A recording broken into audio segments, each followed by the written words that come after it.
सुप्रभात छात्रों, आज हम शास्त्री प्रथम वर्ष का क्लास ले रहे हैं, वर्ग ले रहे हैं, जिसमें हम आप लोगों को संधि पढ़ा रहे थे। कल हमने आपको यन संधि पढ़ाया था, उसके उदाहरण बताए थे, और आज हम उसका अगला अंतिम पांचवा अयादी संधि, स्वर संधि के पांचवा भेद जो है अयादी संधि है, इसे आज हम पढ़ा रहे हैं, जिसमें आप लोग उसकी परिभाषा देखेंगे और उदाहरण देखेंगे।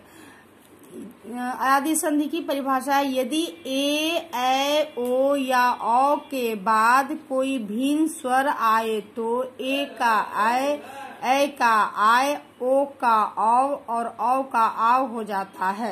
यानी स्वर वर्ण के इस विकार को अयादी संधि कहते हैं। यानी छात्रों, ए, ओ, औ के बाद कोई भी भिन्न स्वर आए, चाहे ओ आए, ई आए, तो इनका ओ, आय, औ और आव हो जाता है। जैसे देखिए छात्रों, ए और जोड़ अ, इन दोनों को जब संधि होगा, यानी कि ए के साथ अ स्वर वर्ण आया तो अय हो गया, फिर ए के साथ अ आया तो आय हो गया, ओ के साथ ई आया स्वर वर्ण तो अवि हो गया, औ के साथ अ आया तो आव हो गया, इसी तरह ओ के साथ अ आया तो औ हो गया, औ के साथ ई आया तो अवि हो गया, हर से ई आया तो इसका उदाहरण देखेंगे छात्रों, जिसमें ने जोड़ अन नयन, ने जोड़ अन नयन।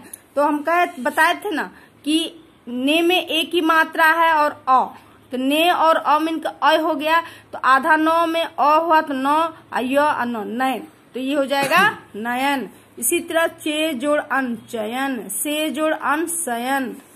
फिर छात्र इसमें देखिए नौ जोड़ इक, नौ में औ की मात्रा है और ई वर्ण स्वर वर्ण है, तो दोनों मिलकर क्या हो गया, आवी हो गया। तो यहाँ पर आधा नौ बचा, नौ में आ जोड़ेंगे तो ना और वी अक, नाविक, तो नाविक हो गया।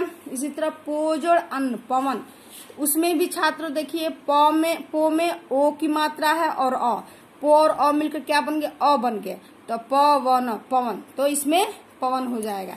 इसी तरह गैर जोड़ अन गायन, इसमें ए और जोड़ अ मिलकर आय हो गया, तो गौ में आ मिलाएंगे तो गा हो जाएगा, और यो न गायन। तो आगे देखें छात्रों, नय जोड़ अक नायक, गो जोड़ इस गविस, गो जोड़ इस, तो गो में ओ की मात्रा है और दीर्घ ई है, तो ओ और दीर्घ ई मिलकर क्या हो गया, अवि बन गया, तो ये हो जाएगा गो जोड़ इसका गविश। ठीक है छात्रों। इसी तरह पो जोड़ अक पावक, इसमें भी ओ और अ मिलकर आव बन गया है, तो ये हो जाएगा पावक। फिर पो जोड़ इत्र पवित्र, पो जोड़ इत्र पवित्र कैसे हुआ, तो प में ओ की मात्रा है और ई, पो और ई मिलके अवि बन गया, और जो यहाँ आधा प बचा उसमें अ जोड़ दिए तो प हो गया अवि अत्र पवित्र। तो इस तरह छात्रों अयादी संधि में इस तरह से हम बनाएंगे। अगर आ जाता है कि गैर जोड़ अन कैसे बनेगा, तो अगर इसका उदाहरण हम फॉर्मूला याद रखेंगे इसका, तो हमें संधि करने में कोई दिक्कत नहीं होगी। अगर ये स्वर संधि के अंतिम भेद अयादी संधि था जो खत्म हो गया। अब अगला संधि देखेंगे। हम आप लोगों के छात्रों को बताए थे कि संधि तीन भेद होते हैं, स्वर संधि, व्यंजन संधि और विसर्ग संधि। तो आज अगला पढ़ेंगे हम स्वर संधि के दूसरा भेद व्यंजन संधि। जिन दो वर्णों में संधि होती है उनमें यदि पहला वर्ण व्यंजन हो और दूसरा वर्ण व्यंजन या स्वर हो तो इस प्रकार के संधि को व्यंजन कहते हैं। अर्थात व्यंजन से स्वर या व्यंजन के मेल से आए विकार को व्यंजन कहते हैं।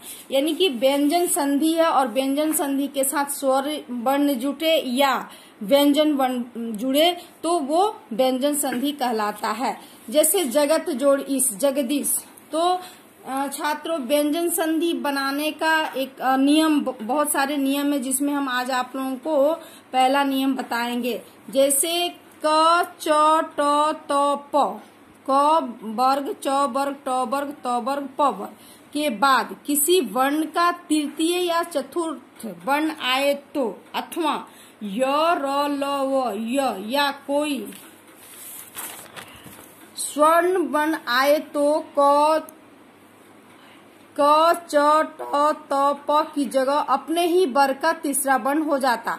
कहने का अर्थ ये हुआ छात्रों की क वर्ग, च वर्ग, ट वर्ग, त वर्ग, प वर्ग जो है या य, र, ल, व है, तो इसमें जैसे क पहला वर्ग, क वर्ग का पहला क है, तो ये जब हम व्यंजन संधि बनाएंगे तो ये तीसरा वर्ग हो जाएगा ग।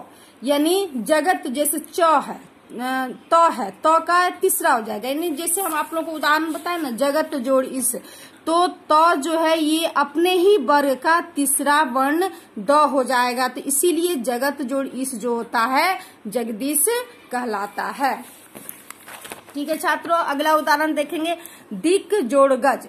तो क है दिक जोड़ गज, तो दिक जोड़ गज कैसे दिग्गज हो गया? तो क वर्ग का तीसरा वर्ग क्या है? ग है, तो इसीलिए क हलंत है, आधा क है, तो इसीलिए ग आधा ग हो जाएगा, गज दिग्गज। उसी तरह वाक जोड़ जाल, ये भी अपने वर्ग का तीसरा वर्ग ग हो जाएगा, तो वाक जाल। जगत जोड़ इस जगदीश बता दिए हैं। सट जोड़ आनंद, ट जो है देखिए छात्रों, ट जो है वो तीसरा वर्ग क्या हो जाएगा? वर्ण ड हो जाएगा, तो सट का ड हो जाएगा, सट तो हो जाएगा सडा नन। इसी तरह जगत जोड़ आनंद, त का तीसरा हो जाएगा द, जगदा नंद। अप जोड़ ज, तो यहाँ प का तीसरा क्या हो जाएगा? ब है, तो इसलिए इसका हो जाएगा अप जोड़ ज का हो जाएगा अब्ज। इसी तरह अच जोड़ अंत, च का जो है छात्रों च है, च का तीसरा वर्ग क्या हो जाएगा? ज हो जाएगा, तो इसीलिए ये यहाँ हो जाएगा अच जोड़ अंत का अजंत। इसी तरह भगवत जोड़ भक्ति में हो जाएगा भगवद भक्ति। इसे पूछ देता है कि भगवद भक्ति का संधि विच्छेद करें। तो छात्रों जब यदि हमें नियम याद रहेगा तो हम इसको अच्छी तरह से संधि विच्छेद कर सकते हैं, या संधि विच्छेद को संधि हम कर सकते हैं अगर हमें नियम पता होगा तो। इसलिए छात्रों आज तक यही इतना ही व्यंजन संधि के एक नियम हम बता दिए हैं। अगले नियम हम अगले क्लास में बताएंगे। धन्यवाद छात्रों।